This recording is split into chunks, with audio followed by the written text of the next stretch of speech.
तो ये वीडियो ना kind of A response video है, और रेस्पॉन्स तो किसी एक क्रिएटर या बहुत सारे क्रिएटर्स को नहीं, एक ओवरऑल जो सिनारियो हो रहा है ना उसके रेस्पॉन्स पे ये वीडियो बना रहा हूँ विथ गुड रीजनिंग। अगर आप ये वीडियो एंड तक देखोगे तो आपको पता चलेगा। तो मुझे कुछ खास जरूरत नहीं थी इस वीडियो को बनाने का, और मैंने सोचा भी नहीं था कि मैं ऐसा कोई वीडियो बनाऊंगा। बट बात यह है कि कुछ रील्स को या फिर ये सारे वीडियोस को देखने के बाद मुझे ऐसा लगा कि I have still something to say which can add here. थोड़ा सा कॉन्टेक्स्ट हम सबको दे सकता है, इसीलिए मैं ये वीडियो बना रहा हूँ। और वीडियो का थंबनेल या टाइटल आपने देख लिया होगा। So the video is about the good writing in animal.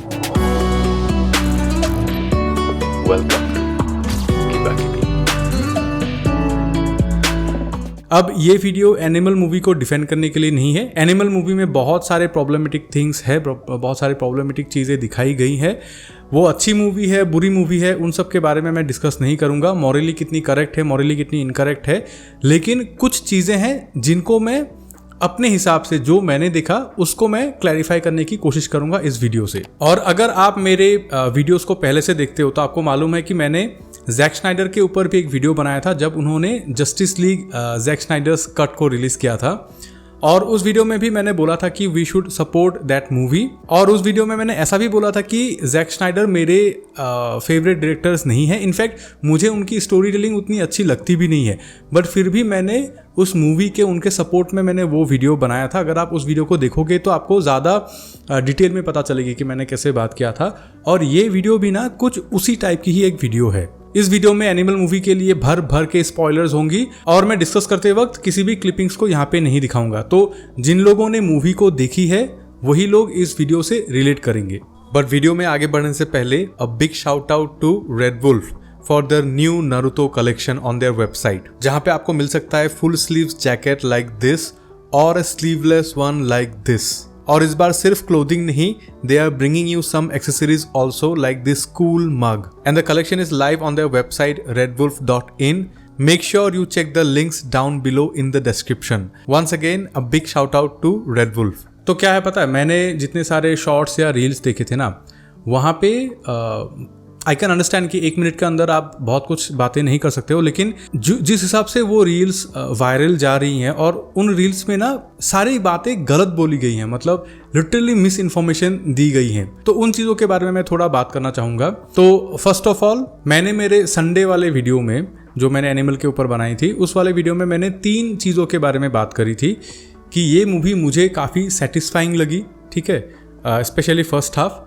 Second half मैंने बोला था कि ये मूवी अमीरों की गैंग्स ऑफ वासेपुर है, और थर्ड मूवी मैंने बोली थी कि शेक्सपियरन जो राइटिंग होती है, शेक्सपियर की जो राइटिंग होती है, उनकी तरह इस मूवी को बनाया गया है। अब नीचे लिखने की ज़रूरत नहीं है कि शेक्सपियर के राइटिंग के साथ तो ये मूवी का राइटिंग कंपेयर कर रहा है। मैं कंपेयर नहीं कर रहा हूँ, मैं कॉन्टेक्स्ट ले रहा हूँ। कॉन्टेक्स्ट इसलिए ले रहा हूँ क्योंकि अगर आपने शेक्सपियर के प्लेस को पढ़ी है, उनकी कहानियों को आपने पढ़ा है, या फिर अगर आपने कोई वीडियो एसेस भी देखी है कि शेक्सपियर की writing what is unique about Shakespeare's writing, तो आपको पता चलेगा कि शेक्सपियर ने ज़्यादातर कहानियाँ बुरे लोगों के ऊपर, मतलब विलेंस के ऊपर उन्होंने कहानियाँ लिखी हैं। उनके जो कहानियों के मेन कैरेक्टर्स होते हैं ना, वो सारे विलेंस होते हैं, बैड पीपल होते हैं, लेकिन उनको हीरो रख के उन्होंने कहानियाँ लिखी, लेकिन किसी भी चीज़ को उन्होंने ग्लोरीफाई नहीं किया।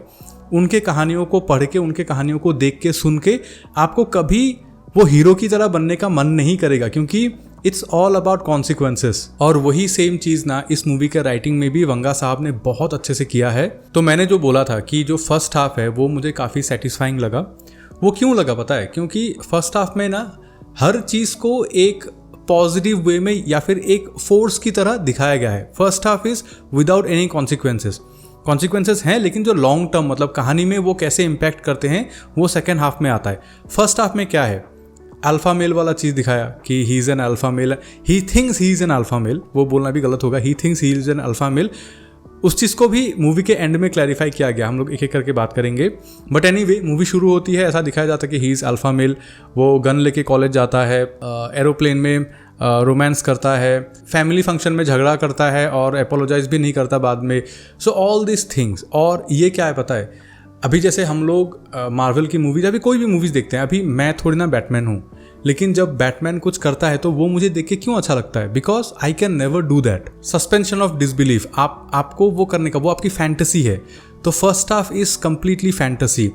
अभी आप चाहे कितना भी डंबल कर्ल्स कर लो, केबल कर्ल्स कर लो, आप कैप्टन अमेरिका की तरह हेलीकॉप्टर को नहीं रोक पाओगे। वो आपको भी पता है, या फिर जितने सारे जिम में ज़्यादा से ज़्यादा बॉडी वाले लोग हैं उनको भी पता है कि वो इम्पॉसिबल है। तो कोई भी जाके उधर इन्फ्लुएंस नहीं होगा कि जाके मैं अभी हेलीकॉप्टर को रोकूंगा, नहीं होगा, कोई भी नहीं होगा इन्फ्लुएंस। तो वही सेम बात है कि फर्स्ट हाफ में अगर आप देखोगे ना तो हर चीज़ को बहुत इन्फ्लेटेड वे में दिखाया गया है, एकदम ईगो बूस्टिंग वे में हर चीज़ को दिखाया गया है, as if he is doing all the right things. The main character Ranvijay, he is doing all the right things, ऐसा करके राइटिंग है। जैसे गांव जाके अपना एवेंजर्स बनाना, फ्रेडी का वो महागन, वो all those things are in first half. और जैसे ही इंटरवल ख़त्म होता है उसके बाद कॉन्सिक्वेंसेस शुरू होते हैं। आप सोचिए, उसने गन चलाया, उसके वजह से उसने जो वायलेंस किया, ऐसे 200-300 लोगों को उसने मारा, उसका प्राइस उसको क्या पे करना पड़ा? उसका टेस्ट चला गया, उसका हियरिंग चला गया, वो मोटा हो रहा है, ही इज़ डिल्यूजनल, ऑलमोस्ट पागल हो रहा है वो बंदा। ये कोई फास्ट एंड फ्यूरियस मूवी नहीं है जहाँ पे गाड़ी से इतना स्टंट करने के बाद भी कोई कॉन्सिक्वेंसेस नहीं है। ये ऐसी राइटिंग नहीं है इस मूवी की। इस मूवी के राइटिंग में हर चीज़ का कॉन्सिक्वेंसेस है। और वो जो गन लेके कॉलेज में जाता है, देखिए अगर आपकी कोई बड़ी बहन है या फिर कोई छोटी बहन है तो आप उस चीज़ को समझ सकते हो कि हाउ सेटिस्फाइंग इज़ दैट। वो फैंटेसी है। अगर कुछ भी बुरा होता है किसी के साथ भी तो that is the fantasy that we want to do.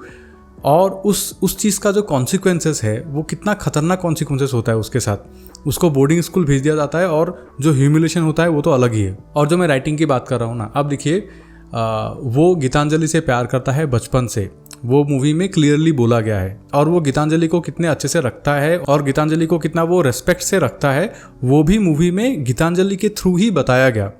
एक पूरा डेडिकेटेड सीन है where Geetanjali is talking to her mother and her grandfather कि उसने कैसे कैसे उसको रखा। तो इन सब के बीच में ना वो जो गीतांजलि मैं तुम्हें कभी धोखा नहीं दूंगा, वो डायलॉग रखने की कोई ज़रूरत नहीं थी।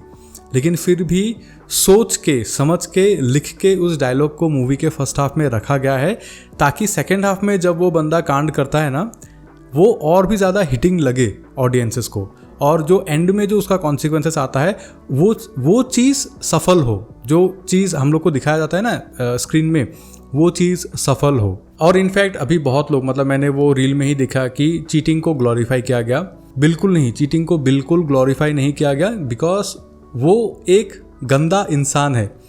आप देखिए, फिर से मैं बोल रहा हूँ, राइटिंग को देखिए। जब जोया की सच्चाई उसको मालूम चलती है तो वो अपने भाइयों से बोलता है कि रेस्पेक्ट से उसको पेश आ, उसको अच्छे से रख के आ, राइट।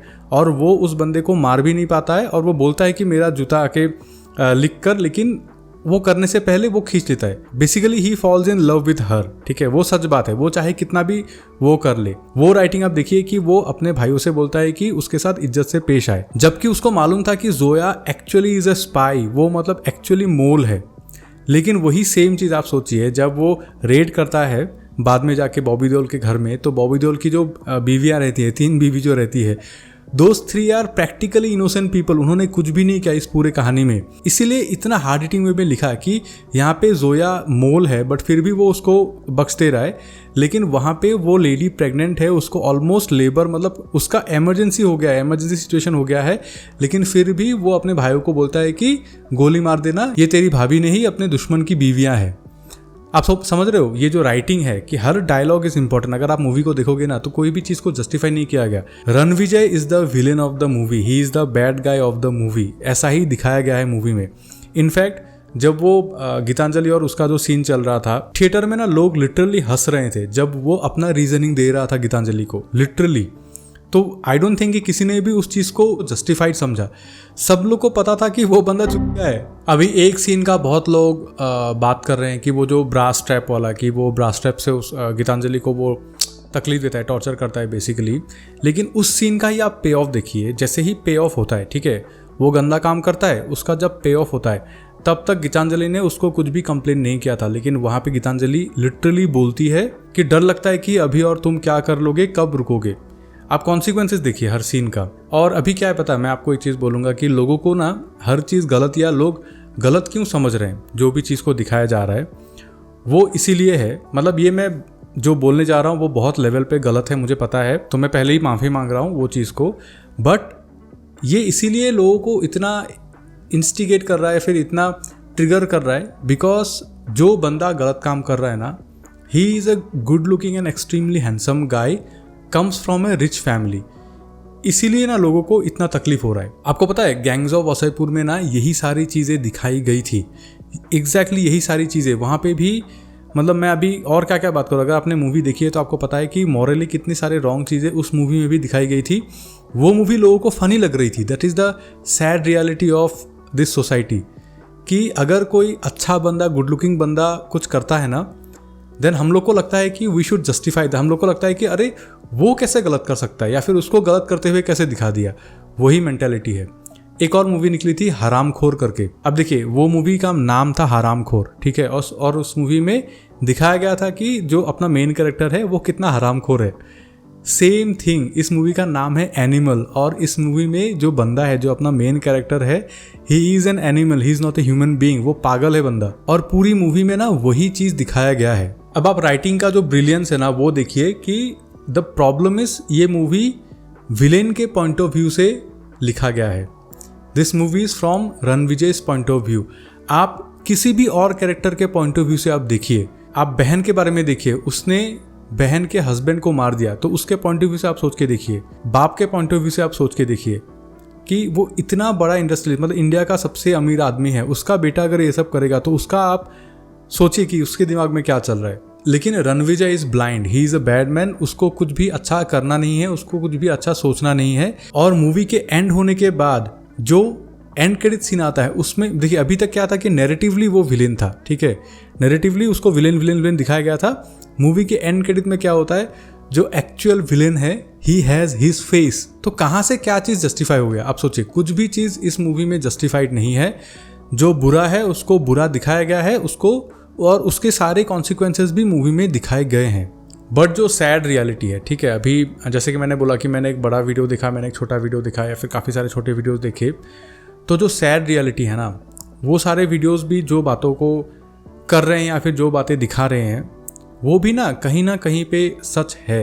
एज ह्यूमन बींग्स ना हम हमेशा गलत चीज़ों से ज़्यादा इंस्पायर होते हैं। इसीलिए मैंने वो संडे वाला वीडियो बनाया था, ताकि मैं आप लोगों से बात कर सकूं कि गलत चीज़ों को करने का बहुत मन करेगा, वो अच्छा लगता है। स्पाइडरमैन का वो ब्लैक सूट वाला फिलॉसफी वो अच्छा लगता है, और लोग उससे इन्फ्लुएंस हो भी सकते हैं। कोई गारंटी नहीं है कि कोई भी नहीं होगा उससे इन्फ्लुएंस। बट इसका मतलब ये नहीं कि हम कहानियाँ बताना छोड़ दें। इसका मतलब ये है कि मुझे तो स्मोकिंग किल्स भी नहीं बनाना चाहिए, क्योंकि उसमें तो मैं शायद स्मोकिंग को ग्लोरीफाई कर रहा हूँ, जबकि मैंने मूवी का नाम ही रखा है स्मोकिंग किल्स। तो वैसी बात है कि as an creator, as an artist, as a story teller, हम सबको हर चीज़, हर कहानी बोलने की फ्रीडम होनी चाहिए। वांगा साहब ने तो यहाँ पे सर्टिफिकेशन बोर्ड से झगड़ा भी नहीं किया, उन्होंने प्रिटेंड भी नहीं किया कि मुझे दूसरा सर्टिफिकेट चाहिए, उन्होंने तो मांग के ये सर्टिफिकेट लिया। एंड टू बी ऑनेस्ट, जब मैं वांगा साहब की इंटरव्यूज़ देखता हूँ तो उनके हर बातों से मैं भी एग्री नहीं करता। और इनफैक्ट मैं तो ऐसा भी बोलूँगा कि उन्होंने बहुत सारी चीज़ें डिमीनिंग वे में किया भी है इस मूवी में। लाइक मूवी खत्म होते ही जो वो सीन आता है, तो ऑल दोज थिंग्स उन्होंने भी कुछ किया। उनके इंटेंशंस भी 100% करेक्ट नहीं हो सकते। मैं ऐसा नहीं कर रहा हूँ कि उन्होंने एकदम प्योर हार्ट से ये मूवी बनाया, ऐसा नहीं है। लेकिन इस मूवी को as a writing piece, as a movie अगर आप देखोगे ना, इससे ज़्यादा टॉक्सिक या ट्रिगरिंग तो तेरे नाम थी, क्योंकि उस मूवी में वो बंदी को किडनैप करता है और बंदी उसके प्यार में पड़ जाती है। तो that is toxic, that is bad, वो नहीं करना चाहिए। And by the way, Shamim from future, actually क्या हुआ कि मैं ये वीडियो एक्सपोर्ट कर रहा था, और जैसे ही मैं एक्सपोर्ट कर रहा था मैंने देखा कि अनमोल भाई ने भी एक वीडियो अपलोड किया है उनके चैनल में, जहाँ पे उन्होंने कुछ सिमिलर चीज़ों के बारे में बात करी है। ऑफ कोर्स जब सेंसिबल बातें होंगी तो सिमिलर बातें तो निकलेंगी ही। बट मैं यहाँ पे एक और चीज़ ऐड करना चाहता हूँ कि प्रॉब्लम क्या है पता है, जो मेन इशू है ना वो ये है कि अभी क्या है, एनिमल ए-रेटेड मूवी है, अच्छे से बनाई गई है और पैसे भी कमा रही है, तो अभी बहुत सारे ना चीप रिप ऑफ निकलेंगे, मतलब A certified movies just to show violence, just to get an A certificate, वो होने वाला है। And every upcoming A certified movie will not be this nuanced, problem वो है। और यहाँ तक कि मैंने सुना कि सलार को भी ए सर्टिफिकेट मिला है and they are trying to get UA, but मैं बिल्कुल भी शॉक नहीं होऊंगा अगर सलार भी ए सर्टिफिकेट के साथ रिलीज होती है, क्योंकि यही होने वाला है। लेकिन वांगा साहब ने एज ए राइटर इस मूवी में, सच बता रहा हूँ, कमाल कर दिया। मतलब बहुत अच्छे से लिखा है, स्क्रीन प्ले को हो या फिर कहानी हो, डायलॉग्स और बहुत अच्छे से सोच के। इनफैक्ट बंदे ने एक एक गाना खुद से सिलेक्ट किया है। मैंने बॉबी देओल का 2-3 इंटरव्यू देखा था, वो बोल रहे थे कि सारे गाने उन्होंने खुद से सिलेक्ट किए। तो आप सोचिए द लेवल ऑफ कन्विक्शन, वो कितना दिल से इस मूवी को बनाए हैं। मतलब जो है उसको है करके बोलो, जो नहीं है उसको है करके मत बोलो। मतलब मिस इन्फॉर्मेशन मत फैलाओ, बस उतना ही। See you in the next video.